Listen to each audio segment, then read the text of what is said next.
भक्तजनों, आज आप सुने फल देने वाली योगिनी एकादशी व्रत कथा। धर्मराज युधिष्ठिर कहने लगे कि महाराज, मैंने जेठ शुक्ला एकादशी के व्रत का महत्म्य सुना। अब कृपा करके आषाढ़ कृष्णा एकादशी के कथा वर्णन कीजिए। इस एकादशी का क्या नाम है और क्या महात्म्य है, सो सब कृपा करके वर्णन कीजिए। कृष्णा कहने लगे, हे राजन, आषाढ़ कृष्णा एकादशी का नाम योगिनी है। इसके व्रत से समस्त पाप नष्ट हो जाते हैं। यह इस लोक में भोग और परलोक में मृत्यु देने वाली है। यह तीनों लोक में प्रसिद्ध है। मैं तुमसे पुराणों में वर्णन किया हुआ कथा कहता हूँ, सो तुम ध्यान पूर्वक सुनो। स्वर्ग धाम की अलंकापुरी नाम का नगरी में कुबेर नाम का एक राजा रहता था। वो शिव भक्त था और प्रतिदिन शिव की पूजा किया करता था। हेम नाम का एक माली पूजन के लिए उसके यहाँ फूल लाया करता था। उस हेम माली की विशालाक्षी नाम की अत्यंत सुंदर स्त्री थी। एक दिन वो मानसरोवर से पुष्पा तोड़ ले आया, परंतु कामासक्त होने के कारण वो अपनी स्त्री से हंसिया विनोद और रमन करने लगा। इधर माली दोपहर तक पुष्पा लेकर राजा के पास नहीं पहुंचा। उधर राजा उसकी राह देखता रहा। अंत में उसने सेवकों को आज्ञा दी कि तुम लोग जाकर हेम माली के न आने के कारण का पता लगाओ, क्योंकि वो अभी तक पुष्पा नहीं लाया है। सेवकों ने कहा कि महाराज, वो पापी अति कामी है, अपनी स्त्री से हंसिया विनोद और रमन कर रहा होगा। यह सुनकर कुबेर ने क्रोध होकर उसे बुलाया। हेम माली राजा के भय से कपता हुआ उपस्थित हुआ। राजा कुबेर क्रोध के मारे जिसके ओठ कांप रहे थे, कहने लगा, अरे पापी नीचा कमी, तूने मेरा परम पूजनीय ईश्वरों के भी ईश्वर श्री शिवजी महाराज का अनादर किया है। इसलिए मैं तुझको श्राप देता हूँ कि तू स्त्री का वियोग में सहेगा और मृत्यु लोक में जाकर कोढ़ी होगा। कुबेर के श्राप से हेम माली का स्वर्ग से पतन हो गया और वो उसी क्षण पृथ्वी पर गिर गया। भूतल पर आते ही उसके श्वेत कोढ़ी निकल आया। उसकी स्त्री भी उसी समय अंतर्ध्यान हो गई। मृत्यु लोक में आकर उसने अनेक दुख भोगे। भयानक जंगल में जाकर बिना अन्न और जल के भटकता रहा। रात्रि को निंद्रा भी नहीं आती थी, परंतु शिव जी की पूजा के प्रभाव से उसको पिछले जन्म की स्मृति का ज्ञान अवश्य रहा। घूमते घूमते एक दिन वो मार्कंड ऋषि के आश्रम में पहुंच गया, जो ब्रह्मा से भी अधिक वृद्ध थे और जिनका आश्रम ब्रह्मा की सभा के समान लगता था। हेम माली वहाँ जाकर उनके पैरों में गिर पड़ा। उसको देखकर मार्कंड जी बोले कि तूने ऐसा कौन सा पाप किया है जिसके प्रभाव से तू कोढ़ी होकर महान दुख भोग रहा है। हेममाली कहने लगा कि मैं कुबेर का सेवक हेममाली हूँ। मैं राजा की पूजा के लिए नित्य प्रति पुष्पा लाया करता था। एक दिन मुझे अपनी स्त्री के साथ विहार करते देर हो गई और दोपहर तक पुष्पा लेकर नहीं पहुंच सका तो उन्होंने मुझे श्राप दे दिया कि तुझे स्त्री का वियोग होगा और मृत्यु लोक में जाकर कोढ़ी बनकर दुख भोगेगा। इसी श्राप से मैं कोढ़ी होकर अत्यंत दुख भोग रहा हूँ। अतः आप कोई ऐसा उपाय बताइए जिससे मेरा यह दुख दूर हो जाए। इस पर मार्कंड ऋषि बोले कि तूने मेरा सम्मुख चूंकि सत्य वचन कहा है, इसलिए मैं तेरा उद्धार के लिए एक व्रत बताता हूँ। यदि तू आषाढ़ मास के कृष्णा पक्ष की योगिनी नाम की एकादशी का विधि पूर्वक व्रत करेगा तो तेरा सब पाप नष्ट हो जाएगा। यह सुनकर हेममाली ने अत्यंत प्रसन्न होकर मुनि को दंडवत प्रणाम किया। मुनि ने उसको अत्यंत स्नेह के साथ उठाया। हेममाली ने मुनि के कथा अनुसार विधि पूर्वक योगिनी एकादशी का व्रत किया और इसके प्रभाव से अपने पूर्ण स्वरूप में आकर अपनी स्त्री के साथ विहार करने लगा। हे राजन, यह योगिनी एकादशी का व्रत 88,000 ब्राह्मणों को भोजन कराने के बराबर फल देता है। इसके व्रत से समस्त पाप दूर हो जाते हैं और अंत में स्वर्ग की प्राप्ति होती है।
भक्तजनों, आज आप सुनेंगे 11 माता की व्रत कथा। भक्तजनों, आज आप सुने 11 माता का नई कहानी। आप लोग इस कहानी को ज़रूर सुने। जितना भगवान के भक्त लोग हैं वो भगवान को श्रद्धे भक्ति से पूजा पाठ भी करते हैं, भगवान का कथा भी सुनते हैं। भगवान उन भक्तों पर प्रसन्न हो जाते हैं। भगवान उनकी सारा मन कामना पूरा कर देते हैं। भगवान भी तो सोचते हैं कि नहीं, मेरा भक्त लोग मेरा श्रद्धा पूर्वक पूजा भी करते हैं, मेरा कथा भी सुनते हैं, तो मेरा तो कर्तव्य है कि मैं भी अपना भक्त लोग का लिए कुछ कर सकूं। तो भक्तों जनों, हम सब मिलकर बोलते हैं 11 माता की जय हो, 11 माता की जय हो, विष्णु भगवान की जय हो, विष्णु भगवान की जय हो। तो हम लोग अब 11 माता का कथा सुनते हैं। किसी गांव में एक रूमा नाम का औरत थी। उनकी 2 बेटी थी, एक गोरी थी और एक काली थी। गोरी वाली का नाम लक्ष्मीनिया राखी थी और काली वाली के नाम संवली राखी थी। रूमा अपनी लक्ष्मीनिया से कोई काम नहीं करवाती थी। भक्त जनों, आज आप सुने आषाढ़ मास की द्वादशी व्रत कथा। 12 पुराण के मुताबिक इस तिथि पर तांबे की उत्पत्ति हुई थी। यह धातु भगवान विष्णु की तपस्या करने वाले असुर के मांस से बनी है। इसकी कथा है कि एक असुर ने सालों तक भगवान विष्णु की तपस्या कर वरदान में मांगा है कि मरने के बाद मेरे शरीर की भी पूजा हो। भगवान विष्णु ने वरदान दिया। जब देवताओं और असुरों को युद्ध हुआ तो उस राक्षस को भगवान विष्णु ने ही अपने चक्रा से मारा। फिर उस राक्षस के मांस से तांबा बना।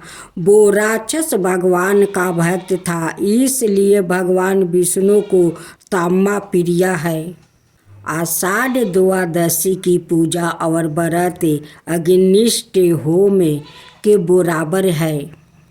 आषाढ़ महीने के कृष्णा पक्ष की द्वादशी तिथि पर गंगा और यमुना सहित किसी भी पवित्र नदी में स्नान करने की परंपरा है। इस तिथि पर मथुरा में यमुना जल में तिल मिलाकर नहाने के बाद भगवान विष्णु की पूजा फिर अन्न और कपड़े के साथ ही तिल का दान करना चाहिए। ऐसे करने से अग्निष्ट होम करने जितना पुण्य मिलता है। आषाढ़ महीने के शुक्ल पक्ष की द्वादशी तिथि पर उपवास रखते हुए पानी में गंगा जल डालकर नहाना चाहिए। इस दिन अन्न दान करने का विशेष महत्व बताया गया है। स्कंद पुराण का कहना है कि ऐसा करने से मिलने वाला पुण्य कभी खत्म नहीं होता है। आषाढ़ द्वादशी पर सूर्य उदय से पहले तिल के पानी से नहाए। सफ़ेद या पीले कपड़े पहनकर 16 प्रकार की चीज़ों से भगवान विष्णु की पूजा और अभिषेक करे।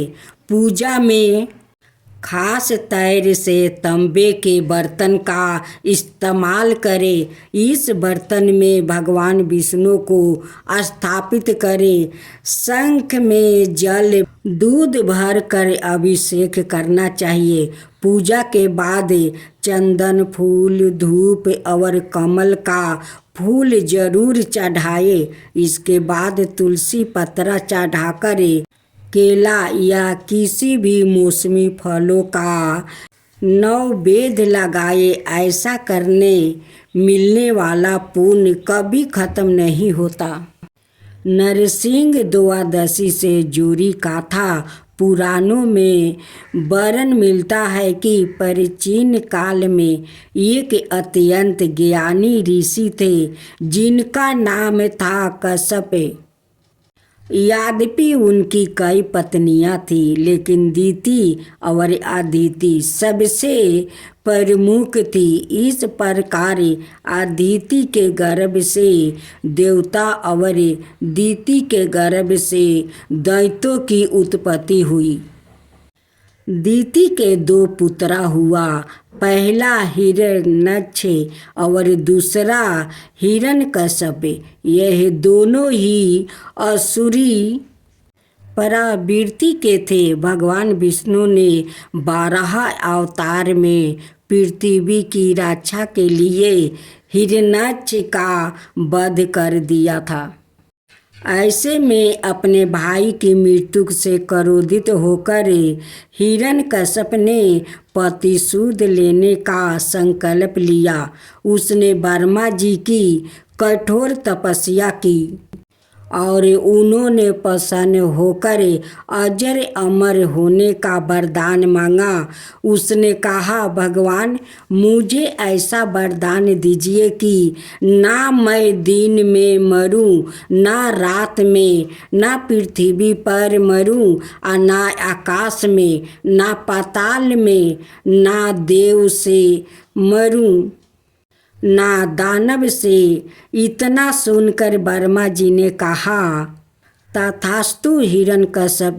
यह वरदान पाकर हिरण्यकश्यप ने सरग पर आक्रमण कर दिया, जिसमें देवता पराजित हो गया।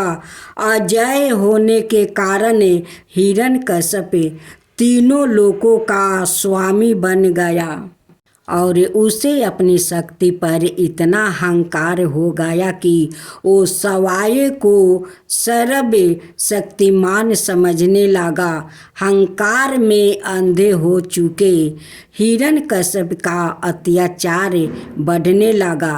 कुछ समय पश्चात उसकी पत्नी कयाधु ने एक पुत्र को जन्म दिया, जिसका नाम रखा गया प्रहलाद। प्रहलाद का स्वभाव अपने पिता से विपरीत साधु प्रवृत्ति के साथ वो भगवान श्री हरि की भक्ति में बेहद विश्वास रखता था। प्रहलाद जब थोड़ा बड़ा हुआ तो हिरण्यकश्यप ने उसे आदेश दिया कि वो केवल अपने पिता की ही पूजा करे, परंतु प्रहलाद ने ऐसा नहीं किया। ऐसे में विष्णु भक्ति से अपने पुत्र का मन हटाने और सवाए के प्रति आस्था जगाने के लिए हिरण्यकश्यप ने अथक प्रयत्न किया, लेकिन जब सब व्यर्थ देखने लगा तो हिरण्यकश्यप प्रहलाद को तरह तरह से पीड़ित करने लगा। और एक समय ऐसा आया जब उसने अपने पुत्र की हत्या करने का निर्णय लिया।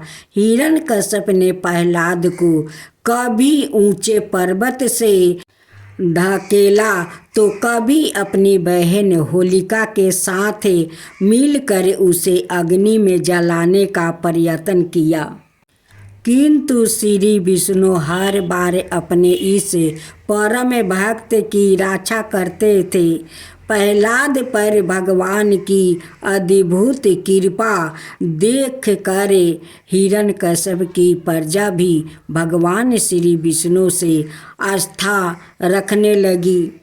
ऐसे में हिरण्यकश्यप क्रोध की ज्वाला में भड़क उठा और भरी सभा के बीच अपने पुत्र को मृत्यु दंड देने का निश्चय किया। उसने प्रहलाद को एक खंभे से बांध कर कहा, तू कहता है कि तेरा विष्णु खंड खंड में है, यदि ऐसा है तो तेरा भगवान इस खंभे में भी होगा, तो तू आज अपनी रक्षा के लिए अपने भगवान को पुकारे। इतना कहकर जैसे ही हिरण्यकश्यप ने अपनी गदा से खंभे पर प्रहार किया, उसी क्षण प्रहलाद ने भगवान विष्णु का स्मरण किया।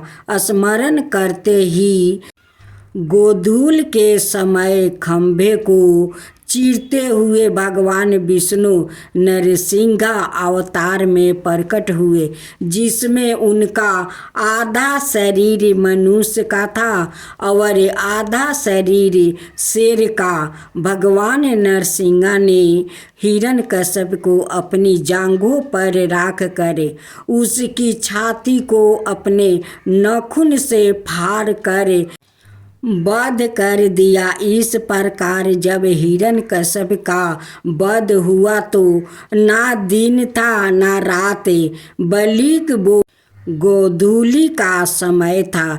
उसे वरदान प्राप्ति था कि वो पृथ्वी आकाश पाताल कहीं भी मारा नहीं जा सकेगा।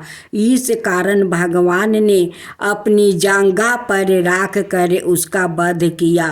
वरदान के अनुसार ना उसे देव मार सकते थे ना दैत्य, इसलिए श्री हरि ने नरसिंह अवतार लेकर उसे मृत्यु दंड दिया।